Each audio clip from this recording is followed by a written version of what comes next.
All right. Good morning, good afternoon, good evening, whenever you're listening to this. Welcome. This is That's Relatable, where we're going to be talking about all things relatable. I'm your host, Benny V, and I'm here with my co-host. My name is Benj, and I'm very glad to be joining you on this podcast today.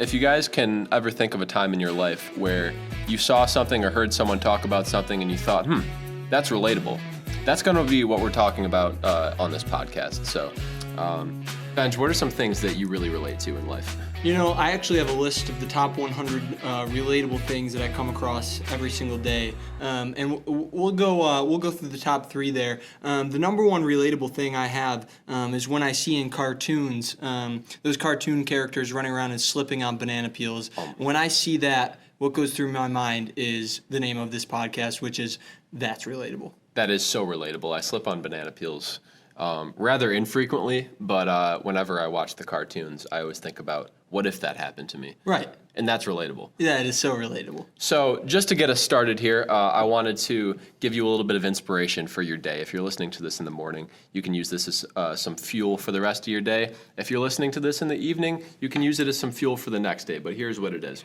Benj and I, we've known each other for a long time. We're great friends, even best friends as we might call it. But here's what I got to say. Friendship is like peeing on yourself. Everyone can see it, but only you get the warm feelings that it brings. That's not my quote. I don't want to take credit for that. Some guy named Robert Bloch said that. So, Robert, wherever you are, thanks for that. Thank you, Robert. Thanks for that little tip. Thank you for your service. Thank you. But I'll tell you what gets me inspired? Food. Food? Food gets me inspired. What kind of food gets you inspired, Benny V? Breakfast, lunch, and dinner. Just food around the clock. That's what keeps me going. I'm at work. I'm thinking about my next meal. Sustenance just gets me fired up. Chicken wings, namely. But here's the thing. Here's what I want to ask you: is what is the superior time frame to eat? Is it breakfast? Is it lunch? Is it dinner? Well, let me tell you this. Breakfast is the superior meal. Okay, notice how I emphasize meal and not time to eat. Because breakfast foods are the best at any time to eat. So I just want to clarify that before I continue. In terms of answering your original question, what is the best time frame to eat? I would have to go with the nice 7 p.m. evening dinner. You're a late dinner kind of guy.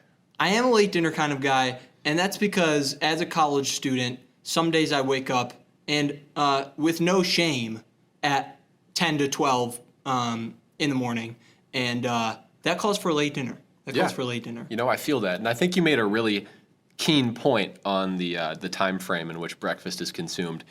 There is no time throughout the day that's the right time to eat breakfast food. And actually, with that said, I have a plea for McDonald's.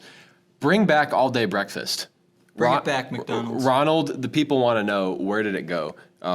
Just like you take away the McRib seasonally, you also took away my 24-hour breakfast, and that's appalling. But listen, breakfast is the superior meal. I totally agree with you. You can't get better than a Belgian waffle with some powdered sugar, some fruit, maybe some whipped cream. Hits the spot. That's so relatable. We're talking about breakfast foods. A common kind of breakfast food is a toaster pastry. How do you feel about those? Well, in terms of my childhood, I would find myself having those frozen toaster strudels, and pop them in the toaster oven, pull them out, and put on some icing. I think Eggo makes a variety. Yeah, of those, right. Yeah. I'm not sure what the brand was at the time of a child, but I would eat those pretty frequently. But what I found was the icing was some of the only enjoyable part of those. But the game has improved tremendously over time. And that's without naming the greatest brand of all. Which is? Pop Tarts. I totally agree with you. As you said, as technology advances, we have smartphones, we have self-driving cars, and we have Pop Tarts. One of the greater technological advances of the human race has been Pop Tarts, overly processed toaster strudel that is fantastic for your mouth, terrible for your digestive system. But listen, there's just nothing that hits as hard as a nice Pop Tart in the morning. You know, it's funny that you say that because there was actually a docu-series that brought a bunch of elderly humans who are 100 years old asking about the greatest inventions of the 100 years that they've lived on life. And actually 5 of the 10 people that they brought in for that docu-series said Pop-Tarts was the greatest invention that they had seen in their waking years. And I believe that, you know. I don't know if you guys can relate to this, but one of the most satisfying moments of my day is sticking a couple Pop-Tarts into the toaster and just hearing that ding when they shoot out of the old toaster and they're ready to be consumed. But that also begs the question, Benj, are you a toasted Pop-Tart kind of guy or a non-toasted kind of guy? Now, that's a great question, and I'm sure this will bring up some controversy among our viewers. But for the most part, for my 19 years on this planet, I have been a non-toasted Pop-Tart fan. But I'm sure, as we'll get into later in this episode, it is now turned into specific flavors of Pop-Tarts are good when toasted, and others are good non-toasted. So that would be me. What about you, Benny B? You know, I'm a live and die by the toasting the Pop-Tart kind of guy. And I agree with you. Certain Pop-Tarts definitely do taste better when not toasted. However, I'm simply not a fan of those Pop-Tarts. So it's kind of irrelevant for me. But I do love that you said that. I love myself a good controversy, especially around something as polarizing as Pop-Tarts. So we're going to get right into the main segment of this podcast today, guys. We're going to be ranking Pop-Tart flavors. Okay, so you might have watched on YouTube your favorite tuber rank some things on a tier list, you know, from F to S. We're not going to do it like that.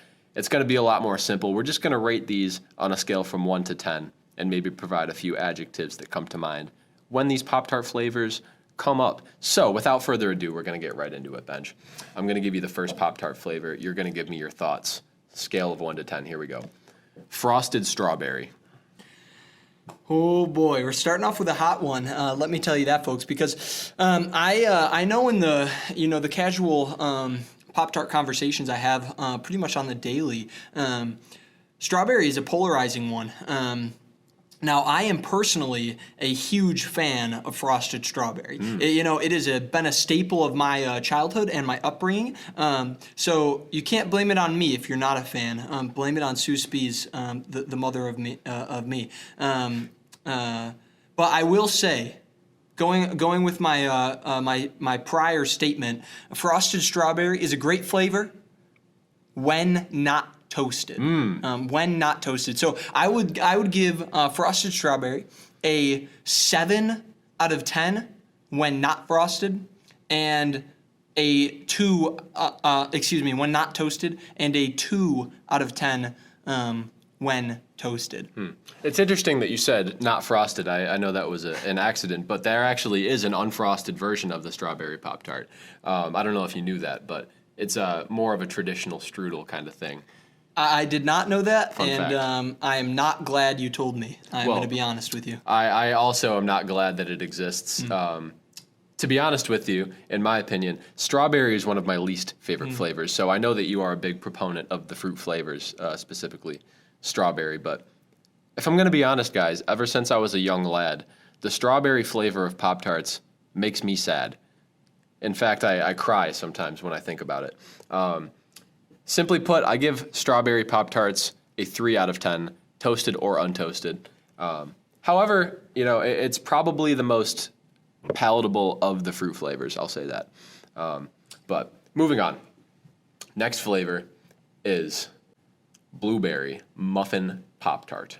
I don't know if you knew that there is a blueberry muffin Pop-Tart.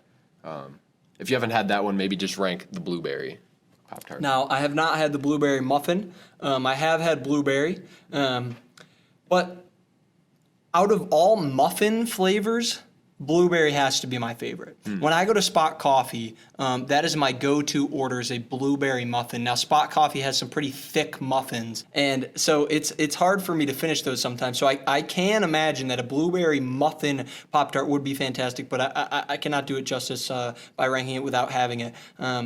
The blueberry Pop-Tart, on the other hand, It's a pretty middle of the road flavor for me. I'm not gonna lie. I can't even say that I've had it toasted, but I will say that blueberry Pop Tart across the board probably ranks around a 5 for me. Solid. About a 5. I respect that. Now, I would agree that blueberry is the superior flavor of muffin. I think the Muffin Man himself would agree with that. However, the blueberry Pop Tart is not my favorite. In fact, I enjoy it less than I enjoy the strawberry flavor. Aesthetically, the blueberry Pop Tart is very pleasing. I like to look at the blueberry Pop Tart. Blue is my favorite color. It's a nice royal shade of blue. It has some white icing on it. So based on appearance alone, I'm gonna give the blueberry Pop Tart a 4 out of 10. Moving on to some non-fruit flavors. The next one, this is a fan favorite, I know, s'mores. S'mores. Now, everybody loves a good s'more in the summer, but when you translate that to the Pop-Tart realm, how does that work? My opinion on s'mores as a whole, not specifically the Pop-Tart, is I'm not a huge s'mores fan. You know, I would probably prefer a chocolate marshmallow flavor rather than a s'mores flavor. Chocolate marshmallow. Chocolate marshmallow. Just because I think the graham cracker in a s'more takes it down notches on the snack tier list. And so I'd say the same thing about the Pop-Tart. If, I'm not suggesting that Pop-Tart as a company makes a chocolate marshmallow flavor because it probably wouldn't do well in sales. But I will say that frosted s'mores, although a good concept, is not my favorite flavor. I'm going to give it a 6. A 6, okay. I think that's respectable as well. I think marshmallow, chocolate, graham cracker is a really good combination. However, it's simple enough that it doesn't make your mind confused about the things that the tongue is telling it. So I think a 6.5 is an acceptable rating. And so the last one we're going to talk about is not a specific flavor. We'll get to this one really quickly, but Pop-Tart bites, bite-sized Pop-Tarts. What do you think? I'm not a fan. You know, I think it's the classic case of trying to reinvent the wheel. You know, you never should do it. You never should. Pop-Tart is a great snack, and mini Pop-Tarts just does not do it justice. I agree. You know what they say, if it ain't broke, don't fix it. CEO of Pop-Tarts, if you're listening to this podcast, kill the Pop-Tart bites. So, I hope you guys got a bit of enjoyment out of our discussion about different meals throughout the day, different kinds of breakfast foods, namely Pop-Tarts. So if you guys tune back next week, we'll have another relatable topic to speak on. And as we leave you guys, I would like to give you one more bit of advice. People say that nothing is impossible, but I do nothing every day. So keep that in mind. Hope you all have a lovely rest of your day. This is That's Relatable. I'm your host, Benny V. And Benj. And we are out.